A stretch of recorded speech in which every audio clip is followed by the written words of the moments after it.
Hello, arty peoples, and welcome to another episode of Jerry's Live. My name is Emmy Klein, and I will be your host this evening.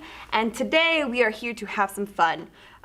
We are going to be going over watercolor portraits, but only in 5 washes. Why 5 washes? Because I chose 5, and I have no idea why I landed on that number, but it was just the idea that popped in my head. And 5 washes seems not so intimidating, you know, it's only 5. So that's exactly the entire idea of what we're going to be doing today. This is actually a process of how my teacher introduced portraits to me in watercolors. So I hope you guys are feeling like kind of experimenting with the watercolor washes and what we're going to be doing. And I hope you're going to jump in there and do this with me because it's going to be a lot of fun.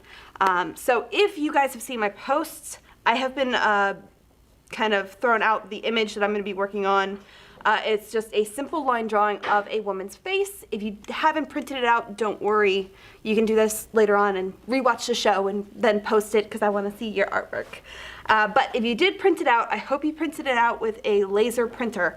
The reason why is because if you do this with an inkjet printer, the inkjet does tend to bleed, whereas a laser printer, I haven't had any movement in the black and white print that I have done this with.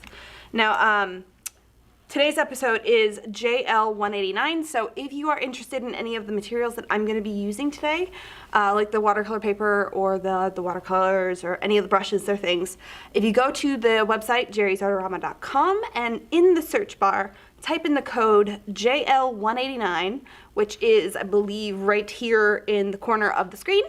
Then the teacher's cart should pull up and everything I have is going to be right there and you can check it out. So make sure to check these things out, and if you enjoy this episode, make sure you hit that like button too, because the more you hit that like button, the more this is shared with all your friends, although you can also share it with your friends too. But before we officially jump into this process, I did want to remind you guys the 9th annual self-portrait contest is still happening. It's going to end April 18th, 2021, in case you're watching this in the future. But we're doing watercolor portraits today, guys. Easy process. If you want to jump in and throw your self-portrait into this contest, go ahead and submit it. You know, it's a great contest. $5,000 in total prizes. You should definitely enter. But you have less than 2 weeks to do it, so get started today. So, let me show you real quick. This is the portrait that we're going to be working on today. I did get my reference photo. So this is an actual photo that I was working off of. If you are interested in finding reference photos of random people's faces, there are several places that you can go. I ended up going to unsplash.com for this one. There's another one, Pixabay, that you can also use. Anytime you just search for royalty-free images, you can find a good source of, you know, all kinds of images, landscapes, portraits, food art, you know, all kinds of things. But this one in particular, unsplash.com, and the guy's name, Gabriel Silverio, I'm sorry if I'm mispronouncing your name. This was his actual portrait that he had uploaded to that, so it was not in black and white, but I did want to kind of step you guys through the process of how I get from here to here, because even though we are going to be doing a watercolor portrait in 5 washes, I felt like if I didn't explain how I got to this stage, I'd be doing you a little bit of a disservice. So make sure you get a very good photo reference with good lighting to where you have shadows on the face. A lot of like very Instagram-worthy pictures have just full-on light all over your face. You definitely want to have some shadows. That's the one thing with portraits that I really try to look for is dynamic lighting. So if you want to switch over to the overhead real quick, I will show you guys the process. So there is my original photo, and the first step that I do is I just sketch it out in a pencil. I do not copy this. I don't take my picture and put it on top and copy it. I actually draw this out just looking at it without actually having it underneath or tracing. The reason why I would highly suggest you guys try this is because if you're just tracing an image, your drawing skills are not going to get better, and you might not be to this level as of right now, but to get to this level, you need to try and draw just from looking at it. Now, if you are not super confident and you want to try to trace, I'm not going to say, you know, that's a no-no. I just would like to push you guys to try and just do a little bit, you know, more difficult drawing skills. And, you know, it might not be the best thing in the world, but eventually it'll start clicking and you'll get better drawings. So as you can see here though, my drawing is really rough. I was just trying to find those shadow chunks, and I tried to make sure that it was kind of very graphic-y. So there's a really dark in here. As you can see, it gets a little bit lighter as it starts to curve across the face. Now her nose, there's a lot more very small little intricate shape patterns in there. I, again, just wanted to make sure that I did this in 5 washes, so I only did a couple of steps. Now from there, I do get just a sketchbook piece of paper, and then I do actually use, this right here is my Accurate light tablet, my bad. The Accurate light tablet. So if I turn this on, you can actually see this is where I end up tracing my drawing, not the picture. So what I do here is I actually, the forms and everything that I found, I do just a very simple line drawing where I chunk out those dark shapes and the light shapes, and even the highlights are outlined here. So from there, let me turn this back down so you guys can see it. I hope you saw that on there. And actually, here, I wrote down the guy's name. This is the gentleman who did this photograph, and I just wanted to make sure that we gave him credit where credit's due because it was a very lovely portrait. But anyway, so from here, this is what I actually scanned into my computer. You know, if you don't have a scanner, they're not that expensive, but you can also go to like FedEx or Kinko's, and they should be able to scan these things for you if you don't want to go ahead and jump in and get those types of pieces of equipment. But that is how I got to this stage. Now, when I do print them out, I do try to like give myself a bit of a test. So when I first scan this in, it's at 100% opacity. And as you can see, it got a little bit larger, you know. So I did scale it up on my paper. This is the Fabriano Aquarelle Extra White, and it is 9x12. You should be able to print this on a laser printer. So again, if you don't have a printer that is a laser printer, you can go to FedEx or Kinko's or Staples or any of those places that do the print services, and they should be able to take this paper and then print directly on it. This I actually just printed straight in the office because we have a nice printer, but it's, you know, laser printer. So this is where I start messing with the opacity though. So I dropped this one down to 80%, and I thought that my lines were still just a little dark.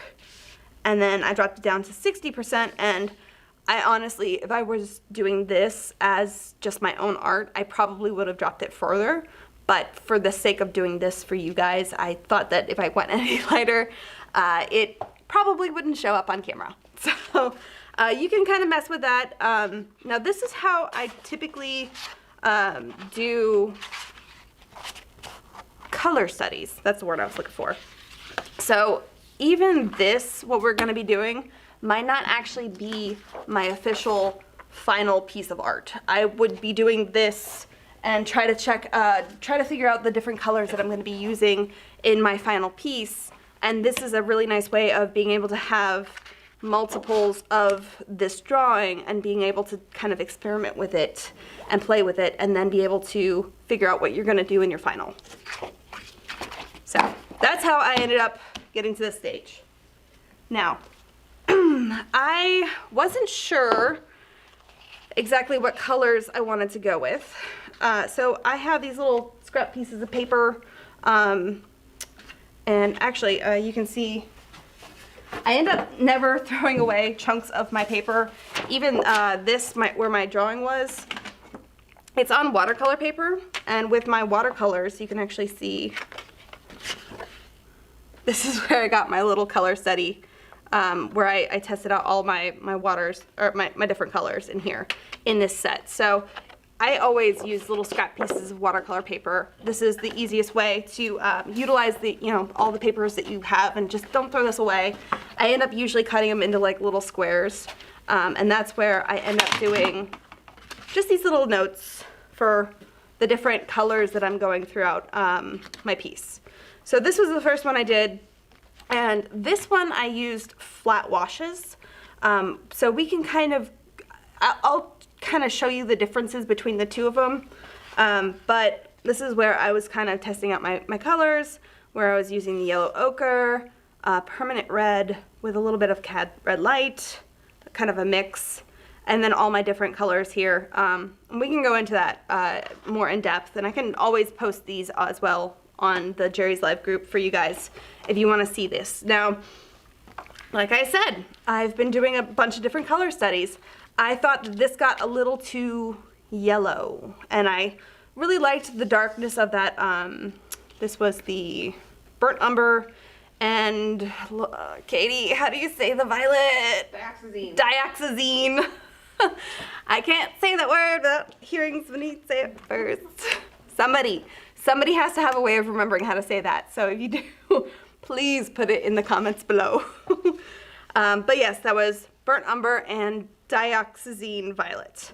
That's the combination of the colors down here. Now I really like that, but I thought that the overall piece got really yellow. So I started throwing in some other funky colors, and this isn't my favorite in the whole wide world. It got really, really, kind of like 1980s is the vibe that I was getting from this. Not that it's bad, but it was just like the color combination wasn't my favorite. But this was where instead of doing flat washes over the whole thing, I was just doing it in spots. So like that, where my color? Oh, I didn't actually do a color notes on this one. I believe that's either the cadmium yellow. I think this is cadmium yellow. And then I think that's the cadmium red light in a really light wash. I didn't actually overlap the two, nor did I do it where I have that violet. So the color combinations, there's a very definite spot where one stops and the other begins. So again, very flat washes, but I started playing around with having the gradient washes in there, where like you can see down here, this purple wash, it got a lot darker because I dropped in a couple more things of the pigment instead of having a lighter wash up here. And again, I'll show you guys how we do that. Now, then I got really funky with it. This one actually started off with just an entire wash over her whole face with the magenta, and I really liked that. But then I decided to mess with it. And I think it's actually in the thumbnail where you can see it's really dark magenta up here and it's really light magenta down here. And it was really pretty, and then I went ahead and messed it up, which is okay. I now know that this is not what I wanted to do, but I really like the magenta, so that's another thing that I can do again in the future. But again, here's my little notes where I was messing around with the colors. So I went crazy with it, and then I brought it back to a more naturalistic color scheme. So this one was the one that I was actually going to show you guys, but I will let you guys choose how crazy we're gonna get, or if you want me to show you kind of a more naturalistic, I guess, kind of effect. But the one thing, while you guys throw in your comments and vote on what color schemes you guys want to do, the one thing you do want to do right now, if you're going to be painting along with me, is take your watercolor paper that has the print on it and tape it down. This is something I actually forgot about until about 5 minutes before the show, and then I threw in this right here. This is gator board, so it's a nice thick piece of board. It's really sturdy, there is no flexibility to it, and it is also water resistant. So this will keep my watercolor paper nice and flat, and I just taped it with the Pro Artist tape, which is acid-free tape, which is really nice, and it'll keep your paint or your paper archival. So what are we doing, guys? Which way are we going? Facebook's saying natural. Okay. Let's see what YouTube says. While you guys are also doing that, I'm gonna get this accurate light tablet out of the way too. While they're doing that, while we're waiting for Frida's response, okay. They were asking earlier if when you printed on the watercolor paper, did it matter which side of the watercolor paper you printed on? Nope, it does not. The cool thing about watercolor paper is that any watercolor paper you get these days is going to be ready to be painted on either side. It does not matter. Usually there is one side that is more textured than the other, so that is entirely personal preference, but I, to be completely honest, did not look which side I printed mine on. It doesn't matter really. So just as long as you use the laser printer, that's the only thing with this process that you really want to make sure you do. Because if you start painting on here and that inkjet printer, the ink's gonna pick up and it's gonna blur the lines, and which might honestly give you some really funky and really fun effects. And maybe one of you guys want to mess around with that and experiment. So, actually here, let's do this. Natural seems to be the consensus. All right. I had a feeling you guys were gonna ask me to do the natural kind of color scheme. So, I was kind of expecting that. All right, so fun fact, I didn't make notes on what I did here. I didn't do this too long ago, so I can pretty much remember what all it was. It was very similar to the very first one. Where's my notes here? This right here. So I just did this in different layers. Like you can see this yellow wash right here is the same yellow wash that I used in her head, her forehead, and it's also on her arm and like the top of her hair. But the way I approached this was very different from here. So like I said, these are the flat washes.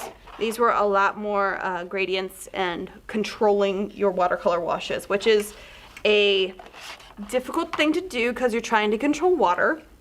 But it's not impossible if you practice at it enough. And that's why I really wanted to show you guys that you could print on watercolor paper and have these as color studies and just practice on these, you know? So I'm gonna actually keep the notes here because they are very, very similar.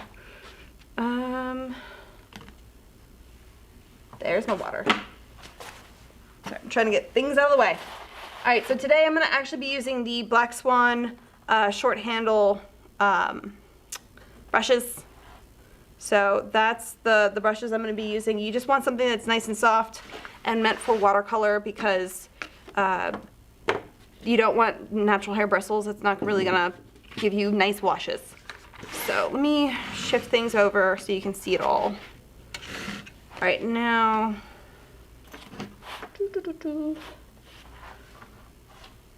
So get my water.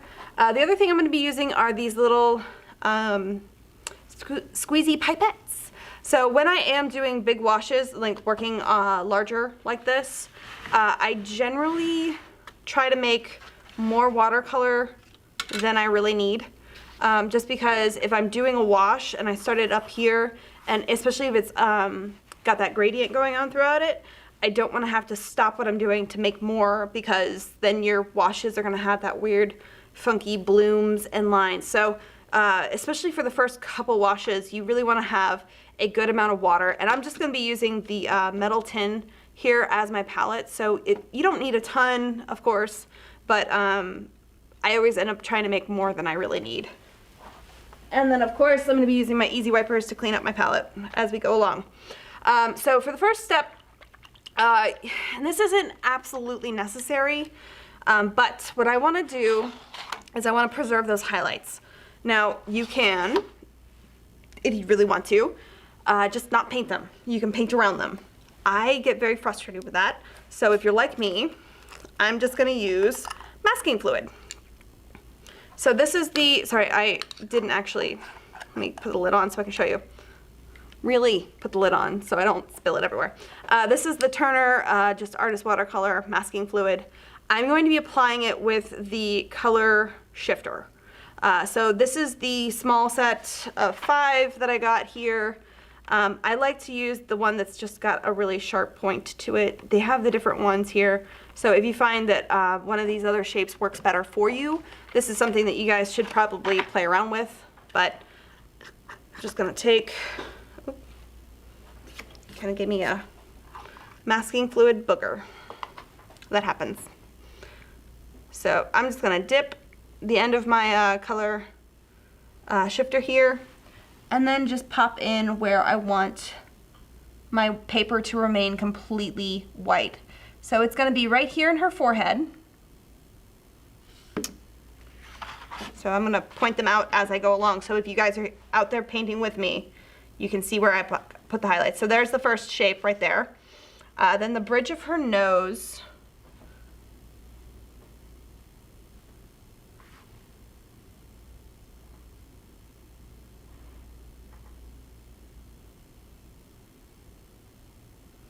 So I like to, especially when it gets real thin at the very end, I like to put a lot of the masking fluid in one spot and then just kind of drag it down.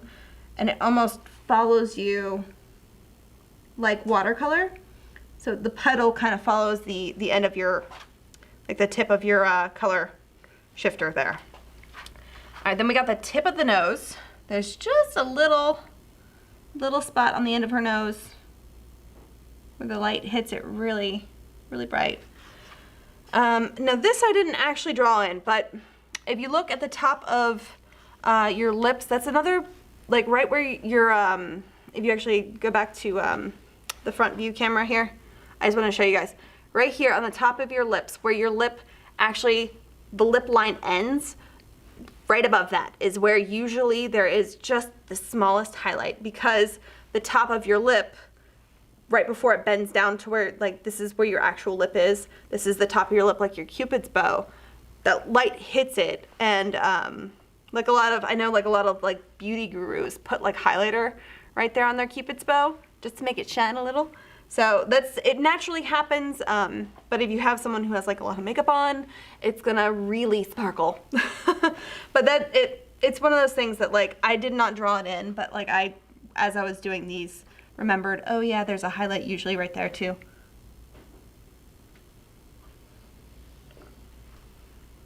So just a little bit right there and just along the edge.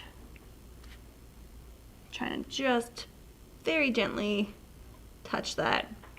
Just along the edge of that, right above the lip. Right there. Then I don't usually put highlights in the upper lip because that plane is kind of going down, so the lights usually hit the lower lip. So that's where I'm going to put in the next little chunk of highlights. You can see right there in the middle of her, kind of right here, there is a larger highlight, and then it kind of just like skips a little bit of an area, and then it goes back on the back side of her lip, and it actually kind of comes back through. So that's just how, especially with the reference here, you can see kind of where the highlight really goes around. And this reference I'll have to post on the live group for you guys to check out. Like I said, this was not in black and white. I only printed it out in black and white for the purpose of I didn't want to be completely stuck on what I saw here. I wanted to be able to experiment and make my own colors. So that was another kind of trick that I was doing for when I do color portraits. Gives me a little bit more freedom. All right, so now we're working on that little highlight on her chin, kind of right in the middle. And these highlights are relatively small. You don't really want like a huge chunk of white to shine through, just because, you know, they're like little pings. Your eye's going to bounce around to those little areas, but if you chunk off a huge section, I mean, it always depends on the reference, of course. You really got to look to see what's going on, but usually highlights are not that big. They're just tiny little spots. And then I did the one on the shoulder as well. Oh, and I'm sorry, I also forgot, if you look at her reference, the top of her hair gets really, really bright. So I actually ended up leaving most of that, but I did put just the tiniest little highlight just in the very tippity top, kind of just going down, just like it's a chunk of hair. So that's the masking fluid, and once that dries, which for right now it's really not going to take very long, just because I did such small little areas, and I would assume like that right there is probably already the first one I laid down is already pretty dry. So those will stay pure white because I put the masking fluid down. So I don't need the color shifter anymore. And here, I'm gonna take my water in my pipette and squeeze that down here.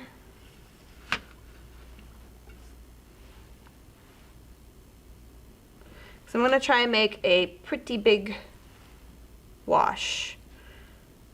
So with this one, the naturalistic colors that I didn't actually paint the background at all because I ran out of number of washes. So I literally only painted her in 5 washes. Now, if you guys want to go back and do a wash in the background, you absolutely can. Or if you do something like this and you have that first wash cover your entire sheet, you can do that as well. But for the most part, I tried to leave, because when I did this one, I thought that it came out a little too yellow, and I think the issue is the background. So if I actually came in here and painted that background a different color, this whole color situation that I have in her portrait would shift. If I had a lot more of like maybe blues, maybe these purples would kind of look a little bit more blue. They kind of play with each other when you put 2 different colors next to each other. So with this one, I literally only washed, did the wash on her. So I left the background white because I thought that was probably my issue. So I'm gonna do the same thing here. And I'm gonna grab a big brush. This is my 12 flat. So big relatively compared to all the brushes I have to choose from. I don't know if you can see that. It's really all dark. Here, let me, there you go. You might be able to see that better. I'm sorry, it's just on the bottom of the screen there, but you can see the different tips of the brushes, and this is the largest flat that I have. Now, I don't want to go huge, like I'm not going to use my fan brush or anything because I still need to control my water. And I think all of those highlights are relatively dry. Whenever I try to just double check to see if my masking fluid's dry, I just pat it, just because I want to make sure that it's not sticking to my finger. And if it does stick to your finger and you're moving it around, let it dry. You can pull it up with the rubber cement pickup, and then you can lay it back down before you start your washes. So if you do mess up your masking fluid, it's not the end of the world. It can be redone. But let's start with this first wash. So I'm gonna get my brush nice and wet. Actually, let me grab it from over here. Real quick. Yes. Somebody would like to know if you could do this with mixed media paper as well, or would it not hold up? Ah, that's a good question. It honestly depends on the mixed media paper. I have not tried the process on it because I've always just gone to my basic go-to is watercolor paper. But mixed media paper is usually rated to receive wet media. In comparison to watercolor paper, I don't know how well it would hold up.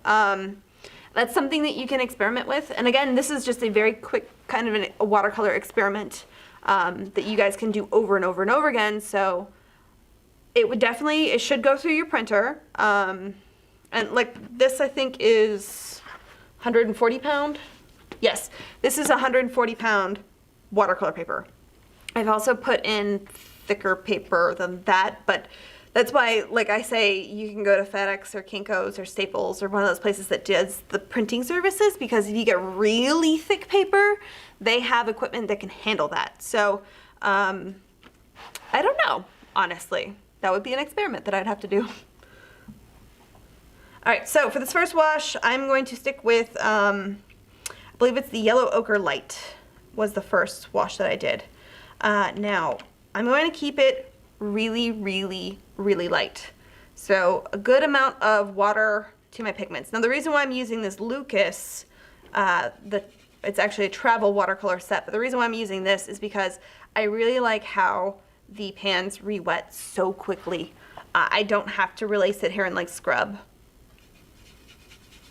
But because I'm putting it in such a large puddle of water, it gives me a nice wash. Now this is the other reason why I have these little scrap pieces of paper. I can test my wash. That's a little too light. I need more color in there.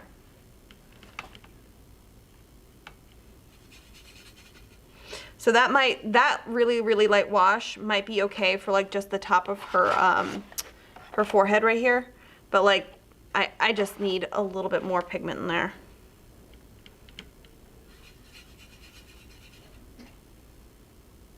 We have a couple people asking if you were going to use the I'm blanking on the Turner stuff on the eyeballs. Ooh, that's a... You're gonna do the highlight in the eye with that. Yes, I forgot the highlight in the eye. My bad. Actually, yeah, that's, you can see here, I did do it. Thank you. I forgot the highlight in her eye, which if you are like me and you do that on occasion, you can put it back in with either gouache, or even this set comes with the opaque white. I believe it's opaque white. Yes, it's opaque white. I've done that before, but if you're trying to do this for a watercolor competition, they will not accept if you use opaque pigments. So if you forget the highlight in the eye and then you go back and do that, you probably would need to do it again. But yes, I usually do the highlight in the eye as well. So this one had a little bit too much. So I'm just gonna, if I put down a little bit too much of the masking fluid, I come back over here and I just kind of wipe the tip of my paper off, or my color shifter there, off on my Easy Wiper, and then I go back in and I just touch that just a little bit and it picks up a little bit more, and it really doesn't take a whole lot to pick that back up because it just wants to stick to everything. So yes, thank you for whoever said that. I forgot the highlights in the eyes because there is usually always a highlight in the eye. I don't want to say always because I have done some portraits where the shadow is just covering that side of the face so much that there is absolutely no highlight in the eye. But that's just one of those things that you really need to look at your reference. So,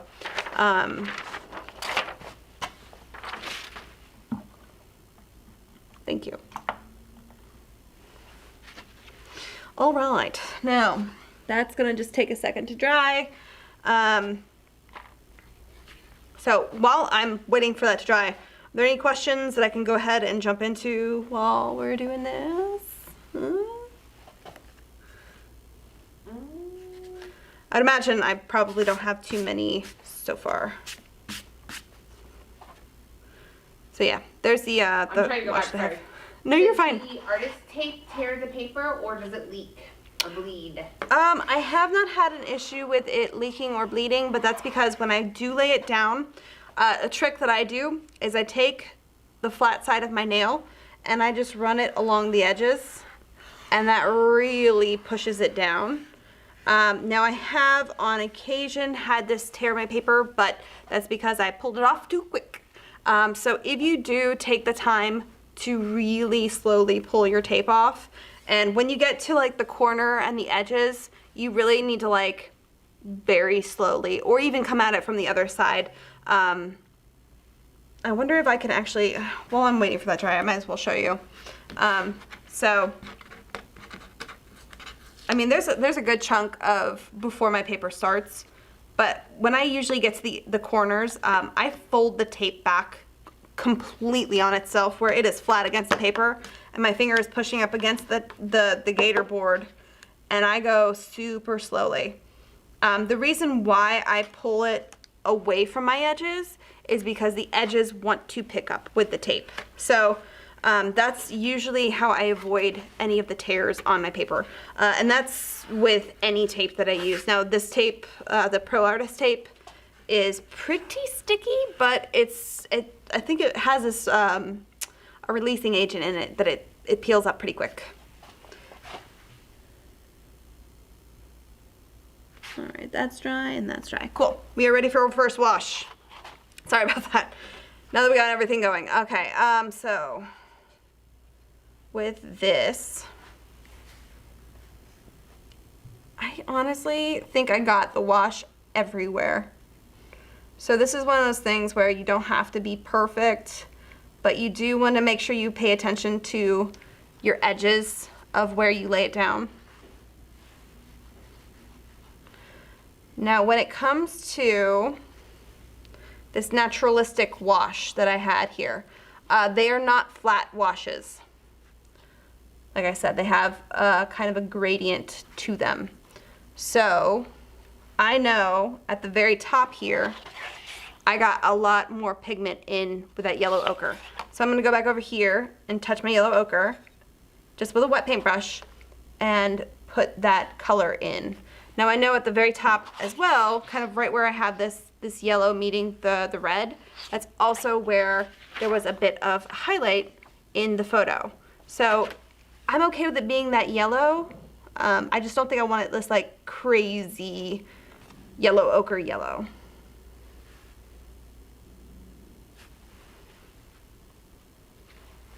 Now I've got a couple questions if you've got time while you're doing that. Yeah, absolutely. Let's see. Rhiannon would like to know, where'd it go? Would she be able to use a transfer on the watercolor paper and use like a fix-it spray to hold the transfer in place? That I get a little hesitant to say yes, because when you use fixative on your paper, you are changing the paper. So you're probably going to have an issue with your watercolor accepting into that paper the same way that it would had you not put anything on there. So you can use a transfer. I honestly don't think you need a fixative it at all. It would probably be completely fine.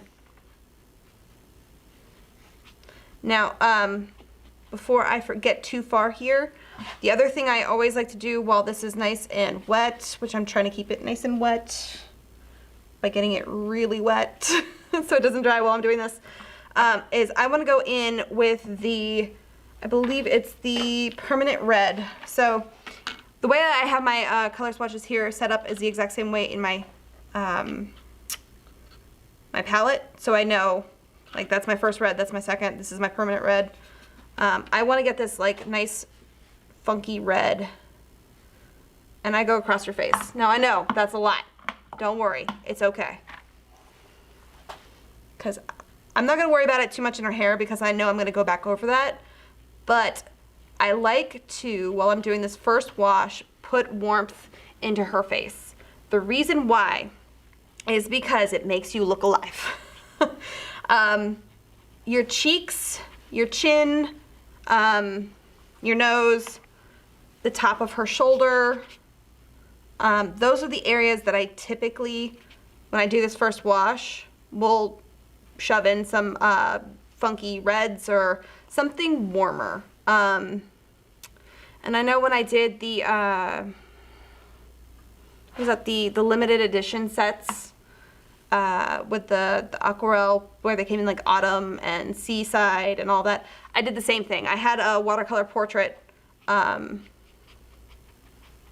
I did there with all the different sets, and it's the same thing. Any of the warmer colors that I have in those sets is what I touched with, like her cheeks, her nose. You can even do a little bit on her chin. But again, I'm trying to keep my edges over here still wet while I'm just shoving in a little bit of like pink in there. Are the Lucas light fast? I believe they are. Every pigment has a different light fast rating, so it's hard to kind of give you an overall statement of that.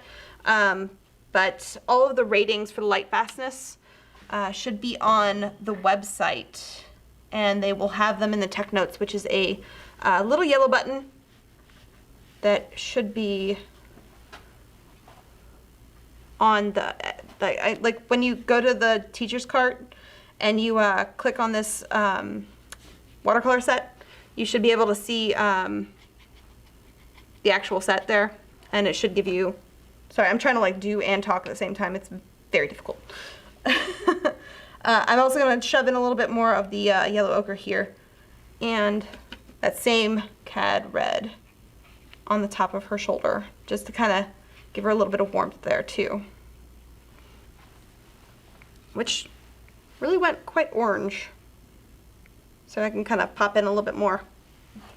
So since that's still wet, it's all going to kind of blur out and not give me those really harsh lines. And I also did not paint the front of her dress that she has on, because it's really, really light in the reference photo. So did I answer the light fast question? I feel like my brain just went into like, it split into two different sides, and I was trying to answer it and do it at the same time, and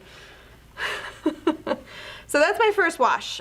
So we got actually quite a lot of different variations going on in this first wash. So I'm gonna let that kind of dry for just a second, and while that is drying, I'm gonna come over here and clean up my palette and get ready for the next wash. So the way that I do that is I take my Easy Wiper rag and I just pick up everything that I had. Now I have to remember what the second wash was that I did.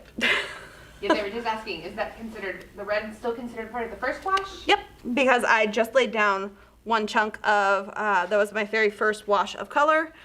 So even though it is a variation of colors together, it is still one single wash. Now I'm sure there's somebody online that's gonna fight me on that, and that's okay. You can have your own opinions on whether or not you consider this one wash, but for the purpose of this, this is all the first layer of water that I put on. That's how I kind of differentiate it. So, I was gonna hit that with a, I was gonna grab my hair dryer, which I think I'm gonna have to in a second, but I think this is already pretty dry. I can see there's still a couple of areas that are a little bit wet, but that's okay. We can get our next wash ready, which I believe is this first shadow color.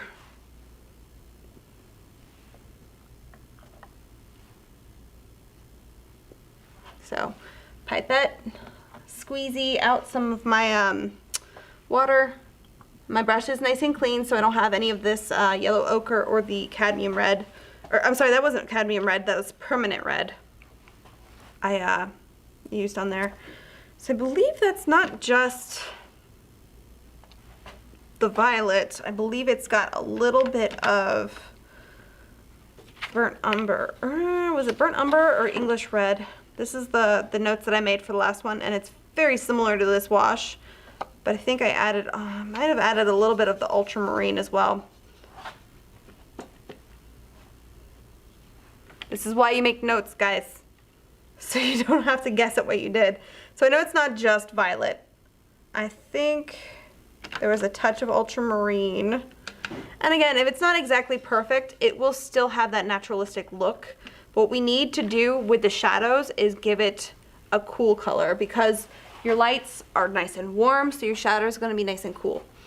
You can flip-flop those if you really want to try that out, which is really fun to do with a really cool light and then have really warm shadows. But if you have that juxtaposition of kind of the opposites on the color wheel, so like since we have a lot of yellow here, the opposite of yellow on the color wheel is violet. So I'm going to have a lot of these violets, and that's what gives you that kind of a shadowy look, and it cools it off. So, all right. Thank you, Katie. Swear, time flies when you're having fun. All right, so there's that violet, ultramarine blue, and I'm gonna add, the thing with this English red is that it's very pigmented, so I'm trying not to add too much of it, because it kind of takes over the color. While you're talking about the English red, Sherry would like to know what the difference is between the burnt umber and the English red. She says she has both, but they're so close. They are very similar. I find the English red is a little bit more opaque than the burnt umber, but the burnt umber is also a little redder. Like the English red seems to have a little bit more of like yellow undertones They're very, very similar. This is just like, this is more of like it kind of reminds me of like a red neutral. Like there's just a touch, a very tiny difference between them. But I do think that the English red gets a little bit more opaque than the burnt umber. All right, so this is dry enough. We gotta get going. So for this second wash here, I'm not actually going to be messing with her hair at all. I'm just going to be giving her shadows.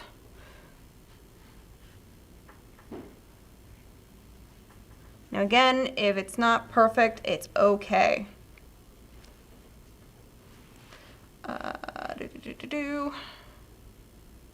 Remember to keep your edges wet. So I probably should have started up here and gone down. But I'm gonna also hit that eyebrow. And then it kind of goes around, it gets down into her nose, and I'm gonna also go down here and start messing with that edge because I don't want it to dry up. So you can also touch in quite a bit of water down there while you're working up here. So right here, there's a bit of a shadow under her eye. I should probably have this right here. Sorry guys, trying to make sure I have all the things up here. All right, it goes down. And most of her nose on this side is in shadow, so I can actually touch most of that too. Again, go down here, mess with this bit, just to make sure that it doesn't dry.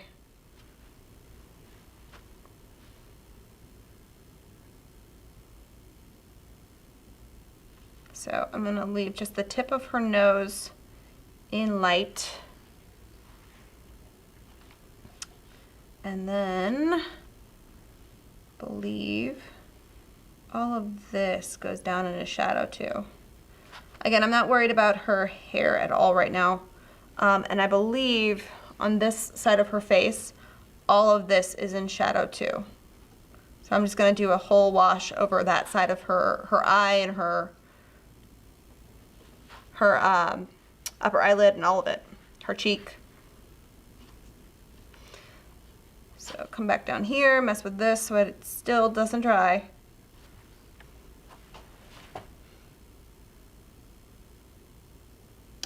Go back down over her lip.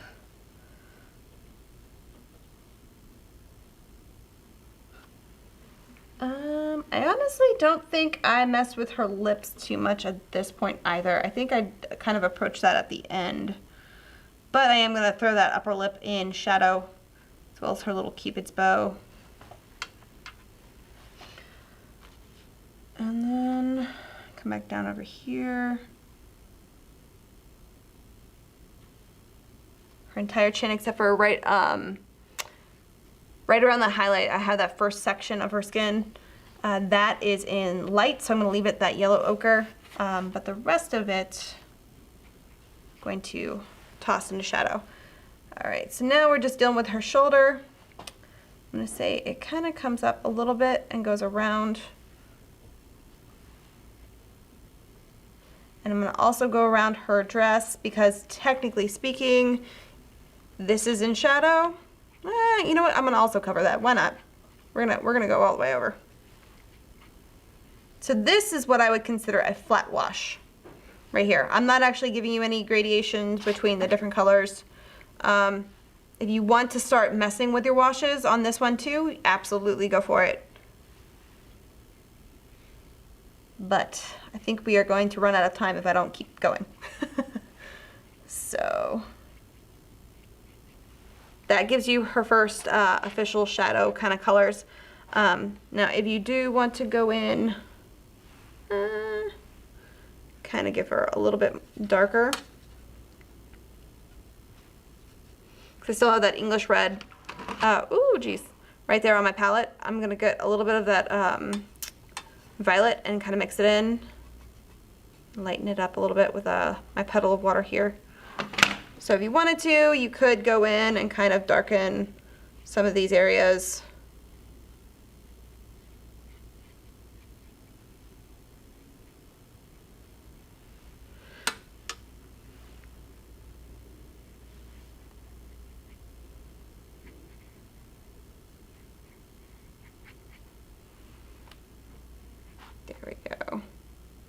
there's a big puddle of water down there.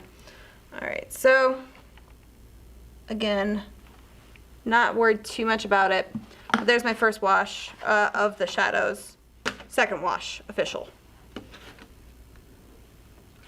couple of people are asking if this would be considered wet on wet. No, because I let my first layer dry. I didn't spend too much time letting it dry, so it was probably not 1000% dry, but it was dry enough to where I'm not moving this violet wash into the yellow. Now to kind of speed things up, I am going to actually grab my hairdryer just to make sure that this layer is dry, because every layer, every wash that I do want it to 100% dry. Oh, I have that light tablet plugged in. All right. It helps if it turns on. Gotta hit the reset button. There it is. All right, so you guys can wait for yours to dry naturally. I'm going to hit mine with a hairdryer just because we're gonna run out of time if I don't.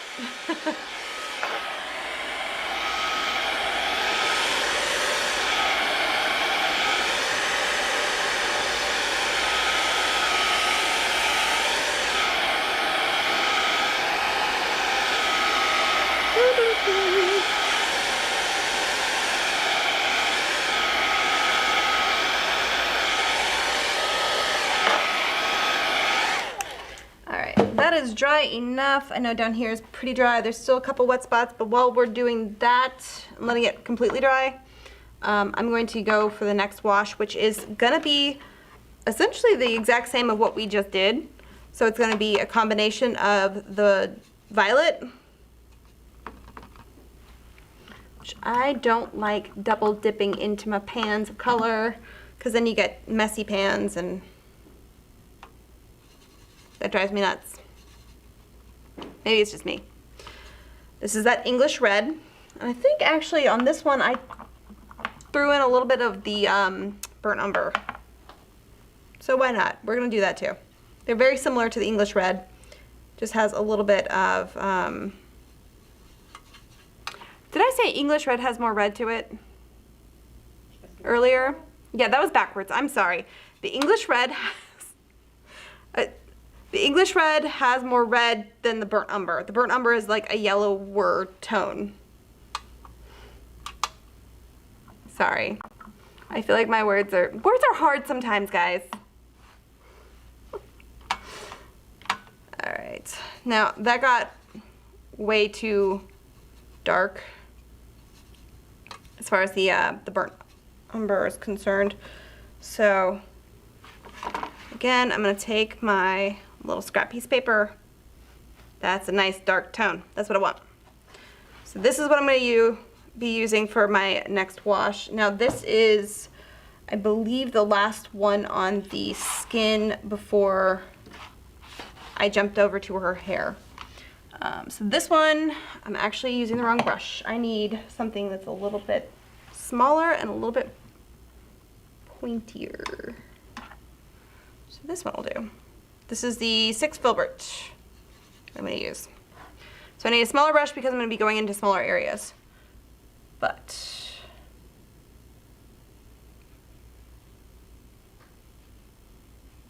so I could leave that edge just like it is.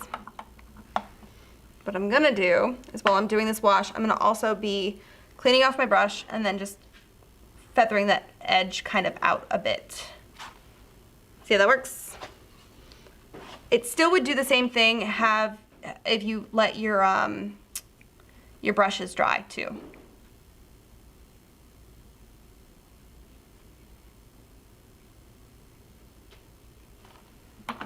Or did I say brushes? Wow, words today. If you let your layers dry, it would still do the same thing.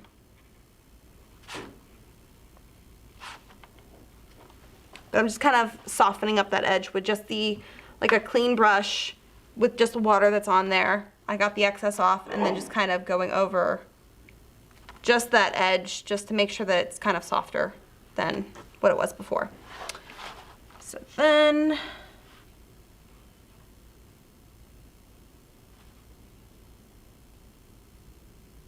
there's a bit of a shadow that kind of comes up and over the side of her eye there. And the skin also kind of gradient that. And I also got her eyebrow as well. But I'm not going to soften the edge of that eyebrow, kind of where that shadow goes together. Because, I mean, you can, but I like that eyebrow kind of just to remain pretty sharp.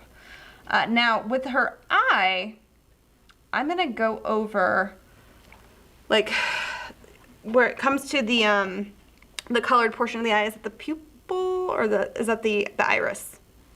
Katie? Is it the pupil or the iris, the colored part of her eye? Iris. The iris, okay. The iris, not, the pupil is the dark spot right in the middle, yeah. Okay, I go over just the very top of that. You can probably see it here a little bit easier. Just where kind of the eyelid would be casting a shadow down over her eye. Now, I'm going to go back over top of this with a color later on, but that gives me that shadow. Man, I swear, like, words today. I'm on the struggle bus with words today. Mm-hmm. We all are. Love me anyway. Sorry, guys.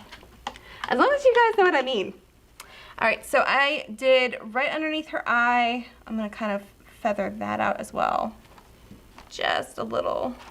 So again, this is all, I would consider this one wash as well. I already got that.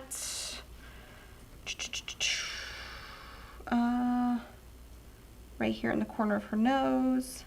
So like your washes as you go, they're gonna get smaller and smaller because you work from light to dark, right? So you really, and I'm gonna actually push the shadow right on the underside of her nose here too. So like I did kind of almost like a Y right on the underside of her nose. And going right over top of that nostril as well. But I want to leave just this little chunk of sort of light coming through.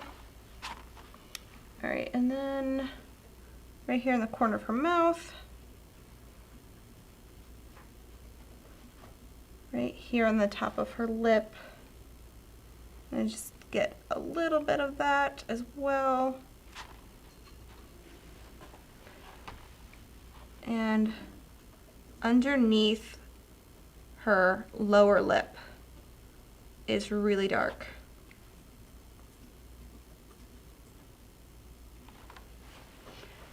Now that edge, I am going to kind of soften,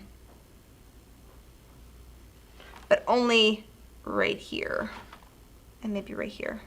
I'm gonna leave right here where it transitions from the darkest like shadow under her lip to that really light area. I'm gonna leave that harsh, which is another fun thing that you guys can do is play around with the sharpness of your shadows. So if you want something to be not kind of a focal point, soften it. If you want your eye to kind of go and zero in there, that's one way of kind of making the eye travel around your artwork intentionally. So I got just underneath her chin there, or yeah, underneath her chin where her neck kind of comes underneath. And then it does this weird shadow thing where there's like a harsher shadow right where her neck is turning, because she is turning her neck, so you can actually see like right here there are creases in her neck. That's actually, if you look at the reference, creases in her neck. Which again, I probably should have posted the reference for you guys, sorry. Then right here under the back side of her shoulder, that's where it gets darker as well. It probably doesn't get this dark, but I am going to soften that edge.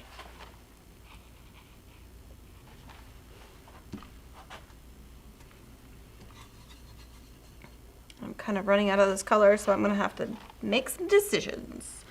And then I'm gonna actually do this entire area, actually. Right where her arm curves. Sorry, I'm also, like, this is the part where I should have made more of this color than I did, but I didn't. You know what, I'm gonna have to make more. Gonna have to. Trying to make sure that there's not a color difference between that and that. Yeah. Might be a slight color difference, but we're just gonna pretend like that didn't happen. All right, and then back here, on the back of her shoulder, I kind of have to cheat here with this color. Probably should have made this darker, but that's okay. I'm running out of this color. So what happens when I'm trying to rush?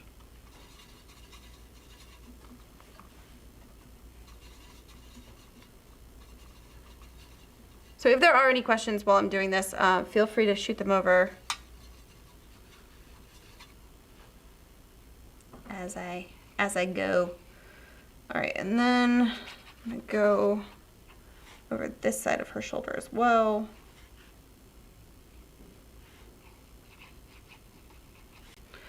And then right here in between her dress, and that's the back side of her shoulder.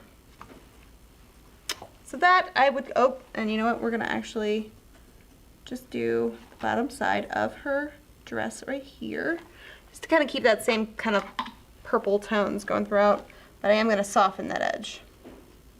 A little bit of water. All right. Ooh, that got a little messy. Oh, and I also forgot down here in the corner of her eye. Just gonna do a quick wash on that too. Okay, so there's my third wash.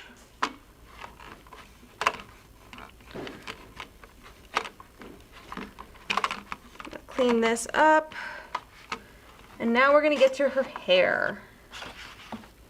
But when I say we're gonna get to her hair, I'm also going to get to her lips too.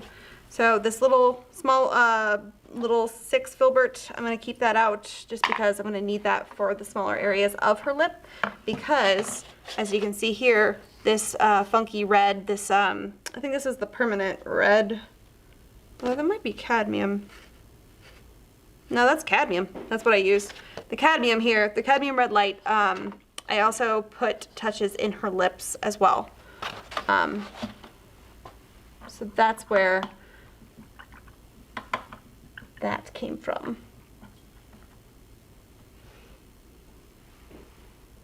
All right, now this, I'm gonna need the pipette to a squeezy, because I don't want to run out of this color again.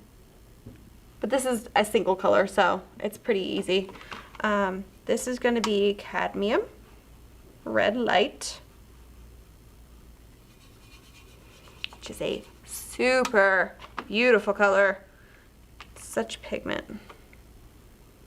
Like, I am barely touching this pan and just getting so much pigment, but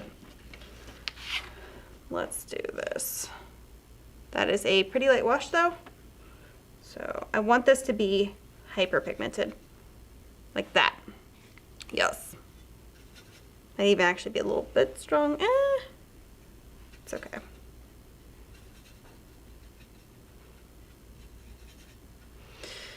All right, now I'm going back to my 12 flat brush, and I'm going to actually just kind of dance this into her hair. I'm not going to be worried too much about the shadows, but I am going to be more worried about where I am laying this in relation to the lights. Because the shadows I can go back over with the next wash. The lights are the ones that I definitely want to make sure that I know where they're going. So let's start up here. Yeah, let's start up here.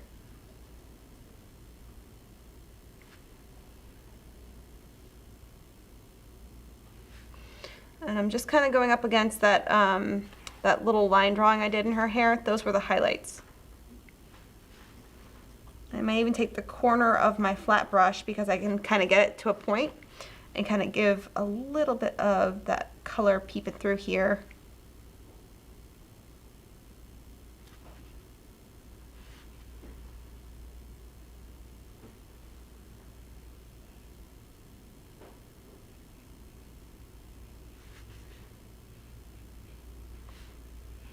All right, so right here, the light hits this side of her her hair. It's also gonna come down here.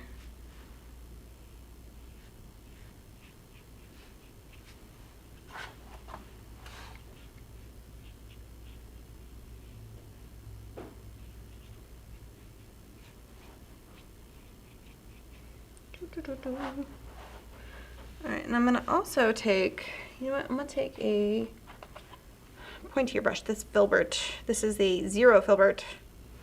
I'm gonna get just the end of this hair, because it's like the light's gonna hit just the end of that hair as it's sticking out. Same thing with maybe a couple of these down here. Just gonna kind of give it that same red.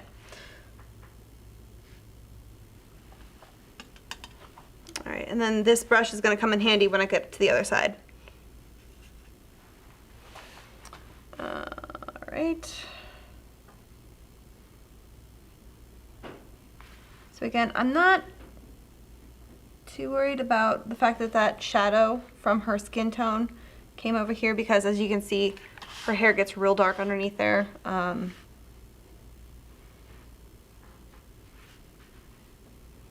I definitely want to carve out the side of her cheeks though. Oop, I got paint on my hand. Not the first time.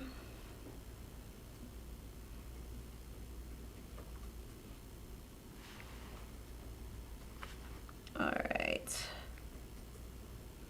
So this will help me kind of differentiate between, when I'm doing the shadows especially, between like her hair and her skin.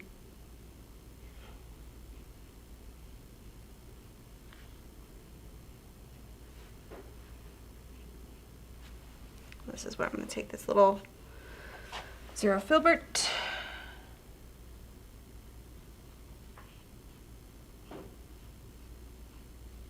and start drawing in kind of little hair wisps. Again, I still consider this the same wash because we're still only laying down, like I'm still pulling this puddle of watercolor down through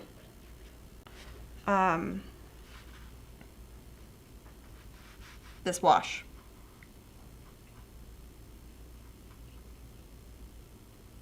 But I am going to let the edges of this area down here get real light. That looks pretty.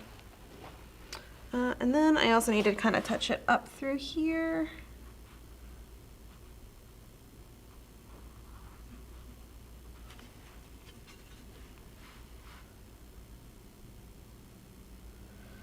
I feel like this is the stage that Katie always says you have to just work through the ugly. This is that like ugly stage. It might look ugly, just keep working. It'll be okay.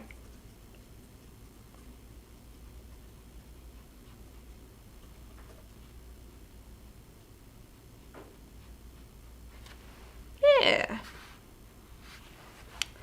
All right, so that is her hair, but I'm still using the same wash. I'm gonna come down here for her lips.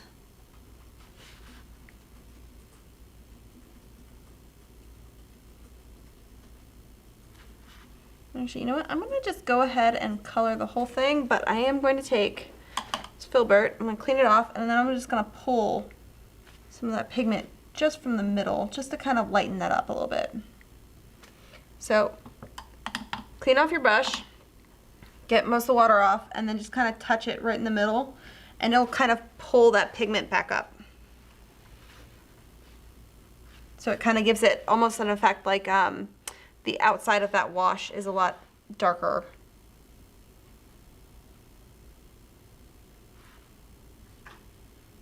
All right, and then I'm not being super perfect, but most of that upper lip I'm gonna also do the same wash. Right, yeah, I think that was all that I did for that. Although I am going to also just hit her eyes. Although this is gonna make her look a little evil here for just a second, but it's okay. I just want that warm pigment in there.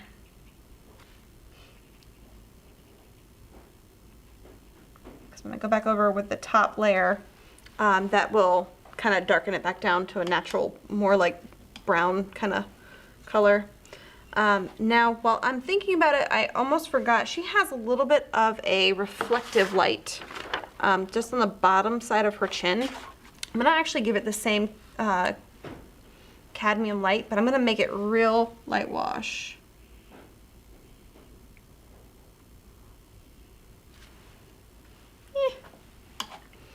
I usually would make something like that, like a blue or a green, but because I'm limited in my number of washes, I will not. That's doing some really funny blooms. This is where you can try to control your watercolor, but the watercolor will do what the watercolor wants to do. All right, let me clean off my brushes. And that was that wash.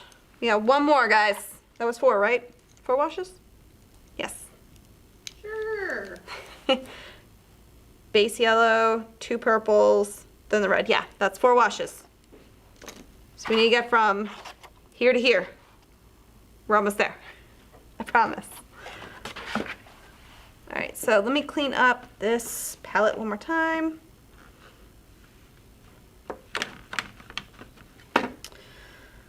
All right, get my next wash going, which is gonna be this super dark, very pigmented wash. Trying to remember what I did in that. Take notes. Make sure you take notes of what colors you put down. I want to say that was the burnt umber. Maybe a little bit of the raw umber. Yeah, it might be a little bit of the raw umber in there. But this one I'm going to get super dark, so it's going to take me a minute just to kind of pull these pigments up.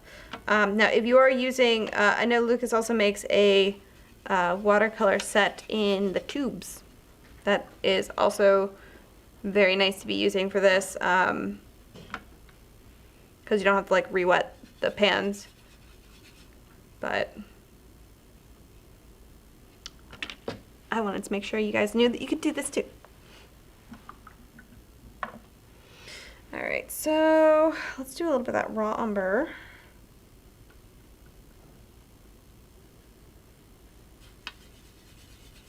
Just to darken this. I really want to make sure that I darken this color. So I need to go for the darker pigments. So, like, clearly if I use like a yellow or any of these lighter ones up here, like even the green, as beautiful as it is, it's not a darker pigment. I need something that has like that darkness to it. We are looking for darkness.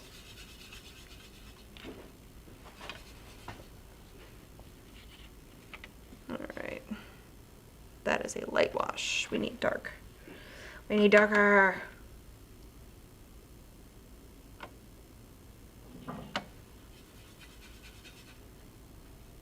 Test it. Nope. It's getting there. I believe I have the right colors though.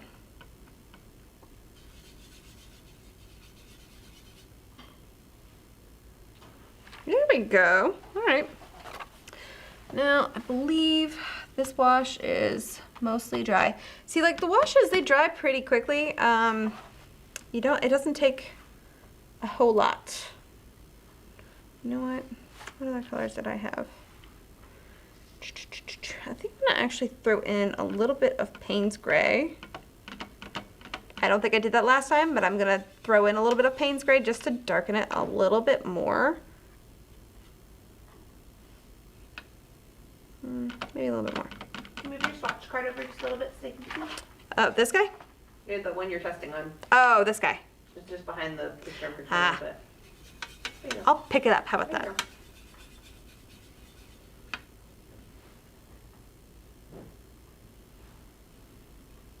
That makes me want more coffee. I think everybody needs more coffee, right? I've only had like 6 cups today. Today's been a very coffee heavy day, which is probably why I'm having so many word problems.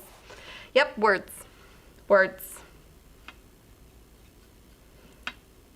All right, so I believe that is the right. That's, yeah. I still think I need it to be a little bit darker, and this wash isn't like right here, it's just a touch wet, which I think I just picked up some pigment, whoops. So I'm still kind of just giving that a minute to dry. Maybe if I do this.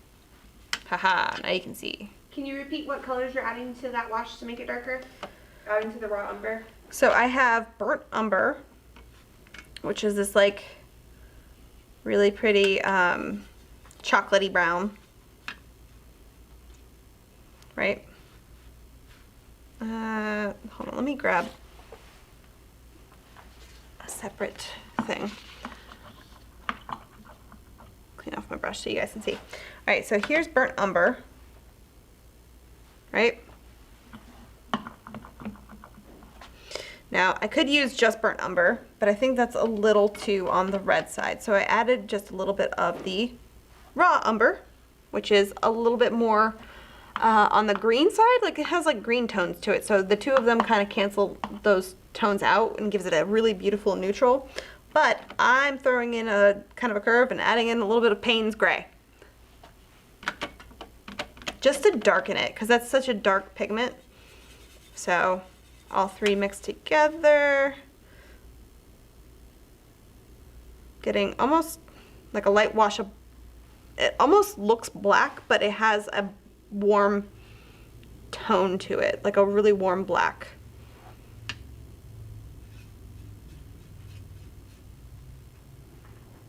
I'm not making a huge puddle. Yeah, I think that's it. All right, so I think this is fully dry. How are we doing on time, by the way? About 12 till 7. Running late again? Oops.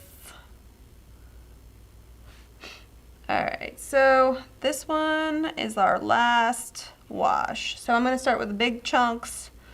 I'm just gonna kind of meet up where that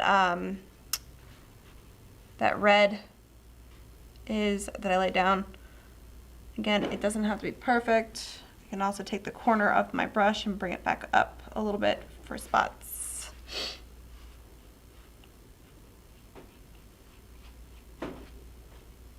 And I can also take this wash and just kind of get a good amount of that pigment just dropped in there, if I really wanted to. All right.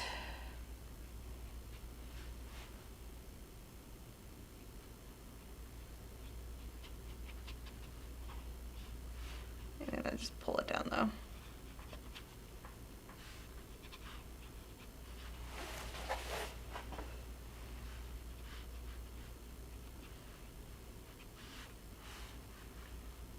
Take the corner of this flat brush, start pulling it into just where that little hair flips out.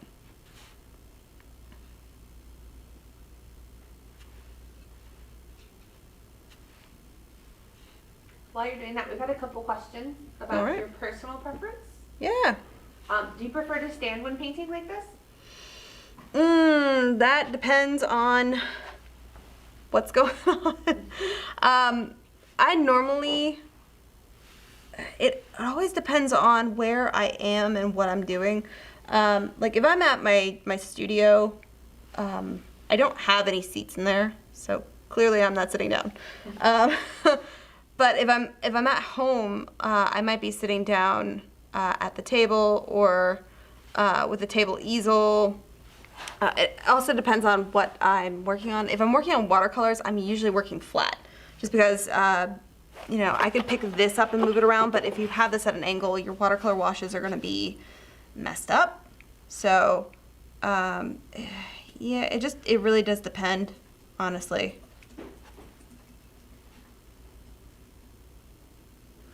am also kind of a bit of a mover and a shaker, so like I like to kind of shift my weight around and kind of move with whatever it is that I'm doing. So I would say it's about 50-50, really.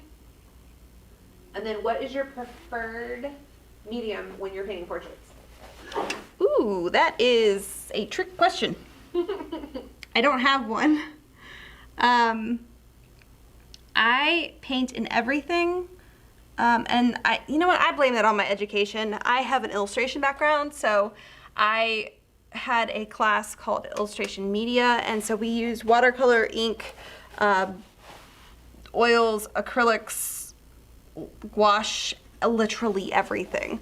And that was just hands down my favorite, just because I got to play with everything. So I really have no preference when it comes to that.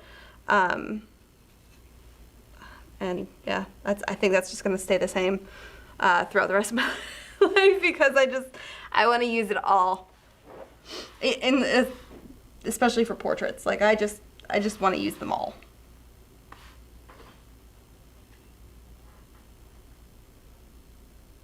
So I am going in, and where her hair is parted, just the one side is thrown into shadow, because the light's kind of coming in from this direction. So this little thing right here is where it gets dark. Probably should be using a smaller brush. But I have a really bad habit of just keep going with the brush I have in my hand. So if you guys have a chance to use a smaller brush, you should.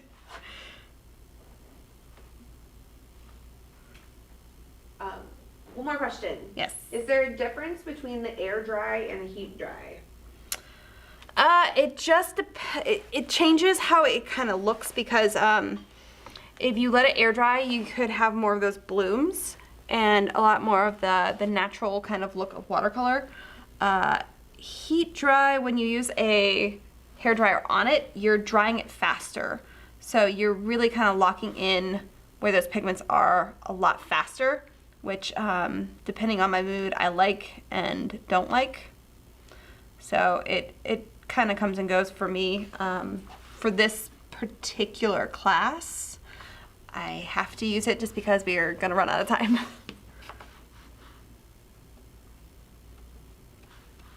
right.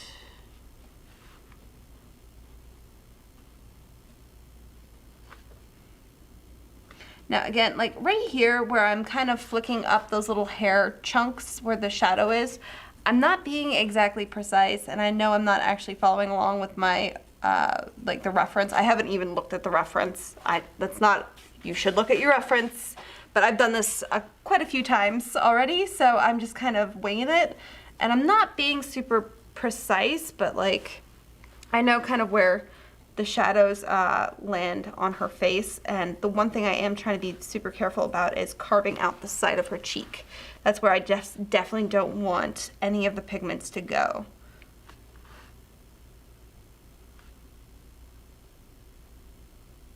Look right underneath her chin too.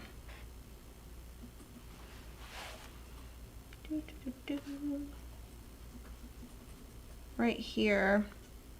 Put most of that, like right where her hair is kind of tucked in, I'm going to put most of that in shadow as well, especially because I want that juxtaposition of like her lighter skin against her darker hair. But then I'm going to kind of wisp it out as well.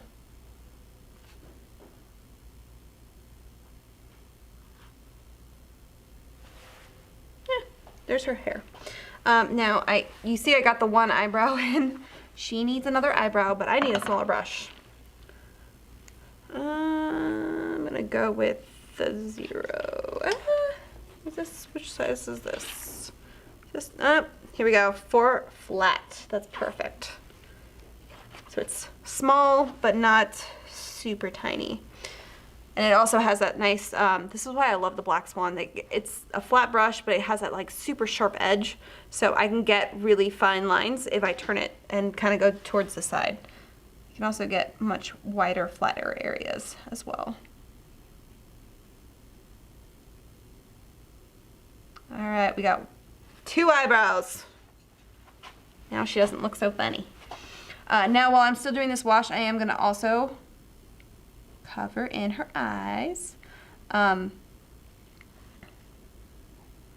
I put that warm tone down, it's going to give her eyes kind of more of a chocolatey brown instead of this like darker kind of, this looks like I put too much raw umber in there. It's getting a little bit more of that green tone. So I probably, like you see right here where I have that red, the cadmium red light going underneath this wash, I probably should have just toned her whole hair red, and that would have given me more consistency.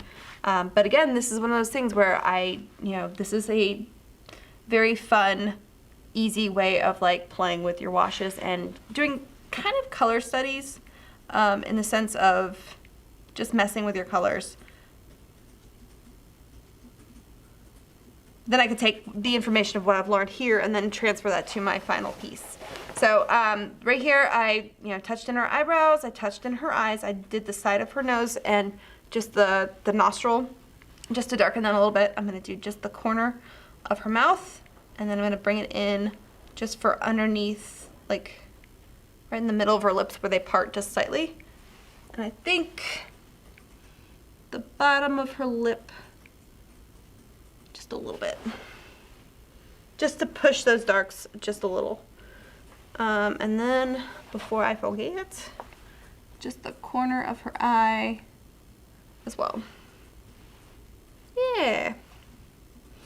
Now if I wanted to, I could at the same time go in and do her, get a smaller brush, her eyelashes. Because she's not the Mona Lisa, she has eyelashes. There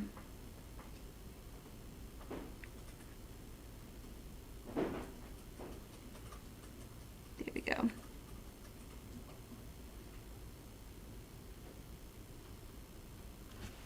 They got a little wild there.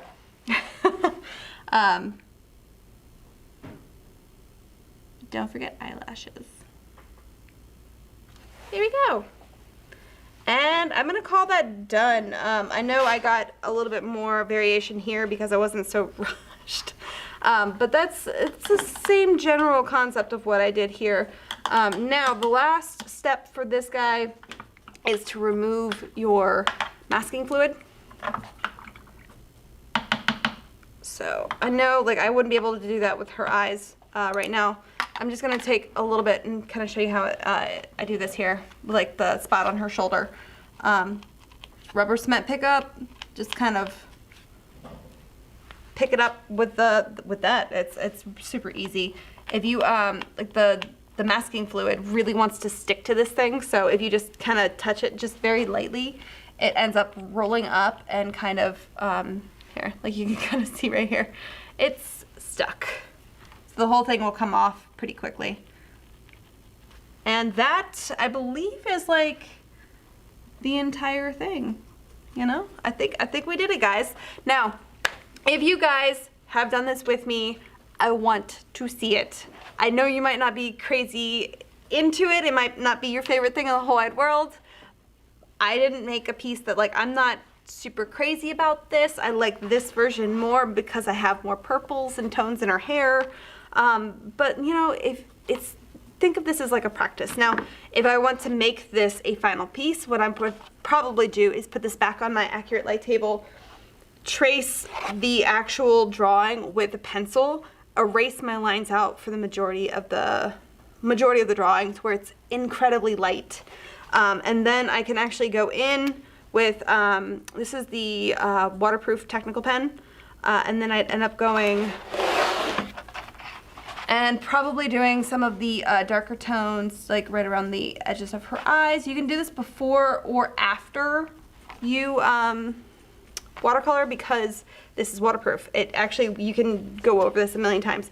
I like to add this in touches like in the really dark area. So like her pupils of her eyes, her eyelashes, right where the darkest darks are, this is where I really like to add a little bit of that, just touches of the dark. But that's how I would actually approach the final piece and take the information of what I've learned in all my studies and then put it into one final piece of art. So if you guys did this with me, I do want to see it. Make sure you tag it with the code JL189. You can put it in the Jerry's Live Facebook group. You can also post it, I think, to, can they post to my host page? Mm-hmm. You can post it to my host page. You can also send me a direct message if you don't want to post it and make everybody see it, but I would love to see it. I'll be nice, I promise. I'm not mean. You can also post it on Instagram.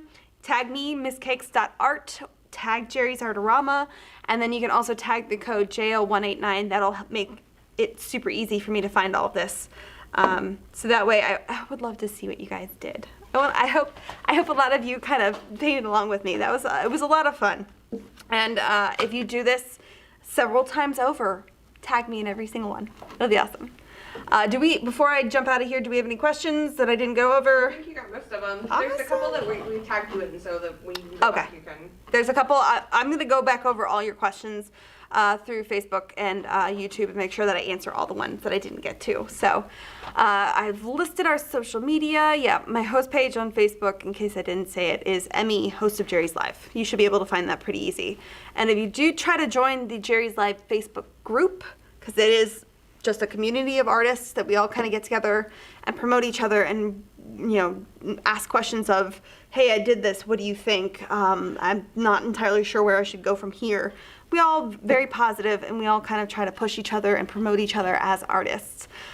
So if you do try to join that, you do have to answer one question. Don't forget to answer that question, otherwise we can't actually let you in, because then you're a robot, and I'm not allowed to let robots in. So make sure you do that. But that was watercolor in a watercolor portrait in 5 washes, guys. I hope you paint along with me. I hope you've had fun. Again, if you're interested in any of the products that I used here, go to the Jerry's website, jerrysautorama.com. Search for the code JL189 and everything should pull up nice and easy. But that was everything, and make sure you join me next week, because I'm gonna actually have a special guest. I'm very excited. Jeff Olson is coming on. He is with he's gonna be with Royal Talents. He's doing the Amsterdam specialty acrylic colors. So there's gonna be sparkle. There's gonna be shimmer. Katie's gonna be excited because she loves sparkles. And it's going to be a whole lot of fun. Make sure you bring your acrylic questions, because he will be answering all of those, and I will be part of it as well. So that was Jerry's Live, guys. I had a lot of fun. Thank you so much. Bye.